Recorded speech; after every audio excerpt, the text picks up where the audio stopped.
prodigal son was not expecting a warm welcome when he came home. Hey everybody, I know we love the story of the prodigal son. I love it. It's a great biblical picture of my testimony, and in a lot of ways I relate to this story.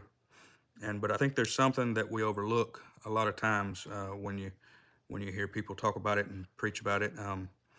And we love mentioning how the father met the son in the driveway or the road or whatever, because he saw him and he had compassion on him when he was still a great way off, and the robe and the ring. But I had the thought this week that there's a reason why he was met with such a warm welcome.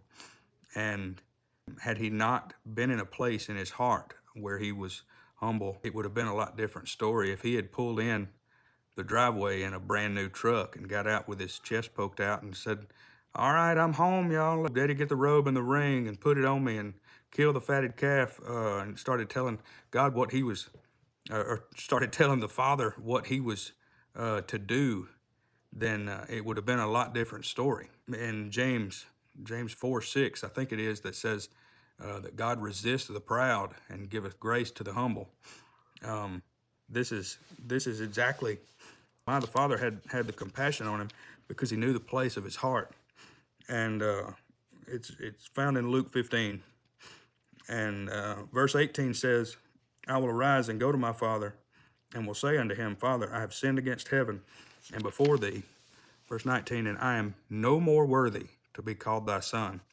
Make me as one of thy hired servants." He came home expecting to be a servant. A lot of times when this gets talked about, we sort of promise folks a robe and a ring, and if they take it the wrong way, and if it's presented the wrong way, then they will come to God expecting a robe and a ring, expecting prosperity, expecting God to do what the preacher said that he would do. And I mean, I will testify of the goodness of God in my life. I won't hold back at all and say that it's anything but abundant, the life that I live for the Lord, and that it's far better than anything that the world had to offer.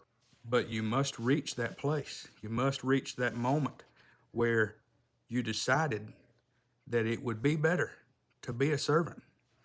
My moment of surrender, my prayer to God was, I'll do anything. I'll give up anything I have, anything that doesn't please you, anything that I've built on my own. If you want me to work a 9 to 5, that's what I'll do. Whatever the case may be, I'm not worthy to be called your son, and I'll take whatever position that you will give to me. And that's where the peace came. That's where the joy came.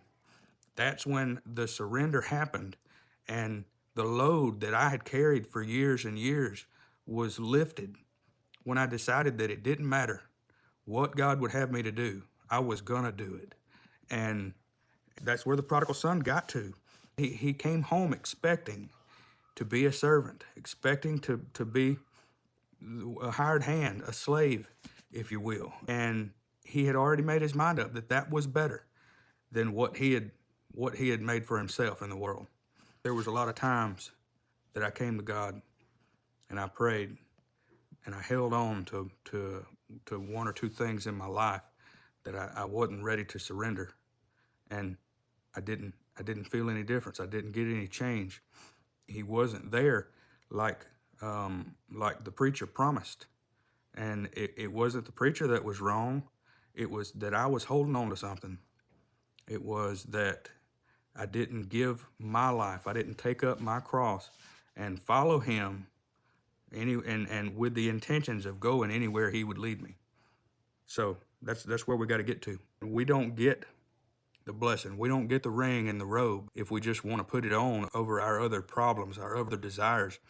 So that's just what I wanted to point out. Don't look at this story the wrong way and come to God expecting a robe, expecting a ring.